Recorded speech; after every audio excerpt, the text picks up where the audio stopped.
26 नवंबर 1930 को कनाडा के the meridian daily journal newspaper के फ्रंट पेज पे एक खबर पब्लिश होती है जिसका टाइटल था विलेज ऑफ द डेड।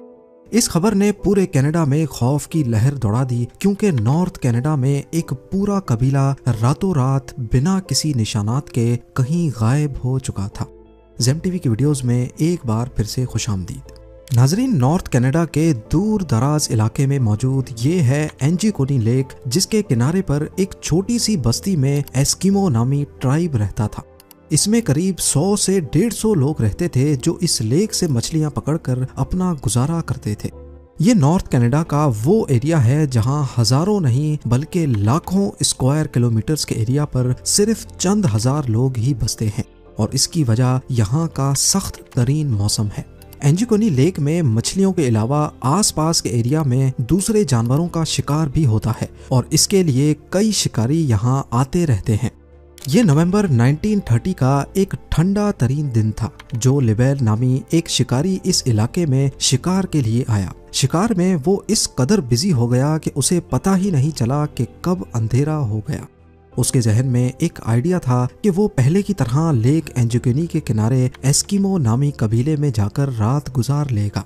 इस कबीले के लोग बाहर से आए लोगों की खुशामद करने के लिए काफी मशहूर थे, लिहाजा जो लिबेल ने अपना सामान बांधा और एस्किमो की तरफ कदम बढ़ाने लगा।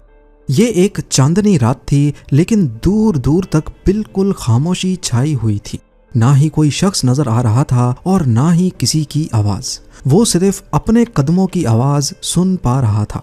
हालांकि जो पहले भी ऐसा कर चुका था, लेकिन आज कुछ न कुछ एबनॉर्मल जरूर था।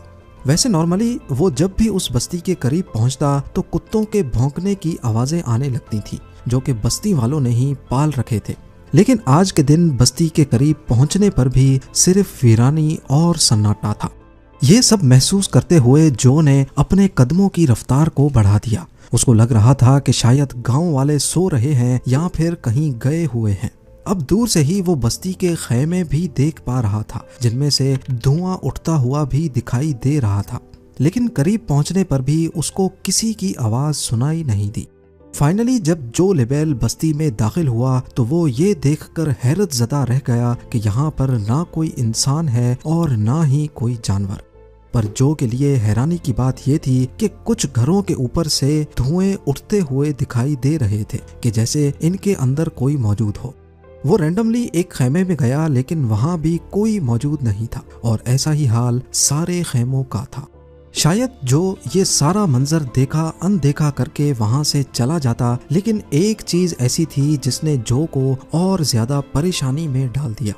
कुछ घरों में खाना पकाने वाले बर्तन चूल्हे के ऊपर मौजूद थे, लेकिन उनमें खाना जल चुका था। यानी किसी ने रात के लिए खाना बनाने के लिए रखा तो था, मगर वो खा ना सके।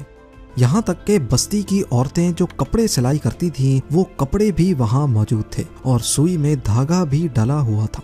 ऐसा मालूम हो रहा था कि शायद बस्ती के लोग अचानक ही यहाँ से गए हैं, पर आखिर गए कहाँ? जो लिबेल ने पूरी बस्ती की तलाशी लेना शुरू कर दी। उसने देखा कि जो कुत्ते कबीले वालों ने पाल रखे थे, उनके गले में रस्सी बंधी पड़ी थी, लेकिन कुत्ते भूख से मर चुके थे। हालांकि कुत्तों के सामने खाना भी मौजूद था, पर उनको खाना देने वाला कोई इंसान वहाँ मौजूद नहीं था। एक जगह पर उसको एक कब्र खुदी हुई दिखाई दी। इस कब्र को देखकर ऐसा मालूम हो रहा था कि इसको खोदे हुए ज्यादा टाइम नहीं हुआ होगा। ये सब देखते हुए जो लिबेल की परेशानी और खौफ में बेहद इजाफा हो चुका था। वो रात के वक्त अकेला ये सारा मंजर देखकर काफी घबरा चुका था। यहाँ के लोग जब कहीं भी जाते हैं तो अपने साथ अपने कुत्ते जरूर रखते हैं, लेकिन ये सब देखकर ऐसा मालूम हो रहा था कि शायद यहाँ कुछ अजीब हुआ है। कोई ऐसी अनहोनी हुई है जिसने लोगों को अचानक से कहीं जाने पर मजबूर कर दिया है। इतना मजबूर कि वो अपने कुत्ते भी छोड़ गए, कपड़े, खाना और जलती हुई आग को भी बुझा ना सके। जो ये सब कुछ देखकर ज्यादा देर बर्दाश्त ना कर सका और जल्द अज जल्द करीबी टेलीग्राफ ऑफिस पहुंच गया। वहां से उसने रॉयल कैनेडियन माउंटेड पुलिस के कैंप्स पर राब्ता किया और उनको आंखों देखा हाल बयान कर दिया। पुलिस जब गांव में पहुंची तो जो लिबेल ने जो कुछ बताया था वो सच साबित हुआ। पुलिस को शक हुआ कि शायद यहाँ किसी ने हमला किया है और बस्ती के सारे लोगों को मार दिया है। लेकिन अगर ऐसा होता तो बस्ती में कहीं तो खून के निशानात मिलते। खून ना मिलता तो मार धाड़ की वजह से कुछ सामान ही बिखरा होता। पुलिस ने फौरन गांव वालों को ढूंढने के लिए एक सर्च ऑपरेशन का आगाज कर दिया। इस सर्च ऑपरेशन में एक बहुत ही अनोखी चीज देखने को मिली जो शायद जो ने भी नोटिस नहीं की थी। सारी बस्ती बर्फ से ढकी हुई थी, लेकिन उस बर्फ पर किसी के भी पांव के निशानात नहीं थे। वहां सिर्फ एक ही शख्स के पांव के निशानात थे और वो जो लेबेल के अपने थे। यानी अगर इस बस्ती में जो के अलावा कोई आया नहीं और कोई गया नहीं तो फिर बस्ती वाले गए तो गए कहाँ।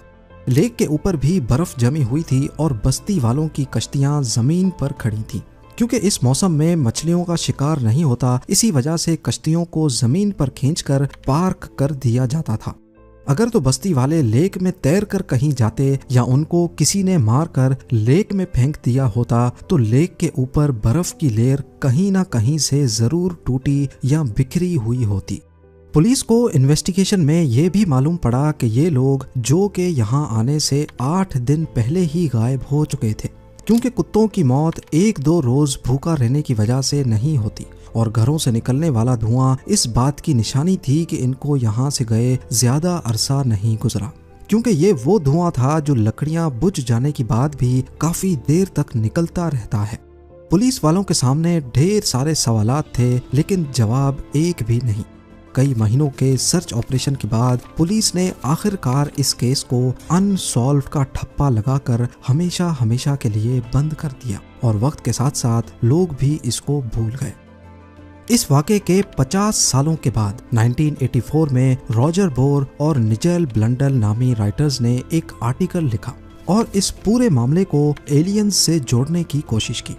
उन्होंने अपने आर्टिकल में बताया कि जब वो लोग इस एरिया को एक्सप्लोर करने एंजुकनी लेक के पास गए तो उन्हें वहाँ एक शिकारी और उसके 2 बेटे मिले। उन्होंने बताया कि अक्सर उन्होंने झील के ऊपर उड़ते हुए कुछ ऑब्जेक्ट्स देखे हैं जिनकी शेप मुख्तलिफ होती है और वो उसी बस्ती की तरफ उड़ रहे थे जहाँ एस्किमो ट्राइब रहता था। इस स्टोरी को बेस बनाकर ये बताया गया कि शायद उस रात एलियंस उतरे थे और बस्ती में मौजूद सभी लोगों को वो अपने साथ ले गए। एलियंस की मौजूदगी और उनके हमले का इन दोनों राइटर्स के पास कोई भी ठोस सबूत नहीं था, इसलिए ज्यादातर लोगों ने इस पर यकीन नहीं किया और इस थ्योरी को रिजेक्ट कर दिया। इसके बाद कई लोगों ने एस्किमो कबीले की गुमशुदगी के बारे में अलग थलग कहानियां बनाना शुरू कर दी, लेकिन हकीकत यह है कि इस वाक़े को 100 साल होने को हैं, मगर आज तक इस सवाल का जवाब किसी के पास नहीं है कि आखिर एंजुकनी लेक की बस्ती के लोग बिना किसी निशानात के चले कहाँ गए। एस्किमो कबीले के गायब होने का मामला आज तक एक मिस्ट्री बना हुआ है। उम्मीद है जेम टीवी की ये वीडियो भी आप लोग भरपूर लाइक और शेयर करेंगे। आप लोगों के प्यार भरे कमेंट्स का बेहद शुक्रिया। मिलते हैं अगली शानदार वीडियो में।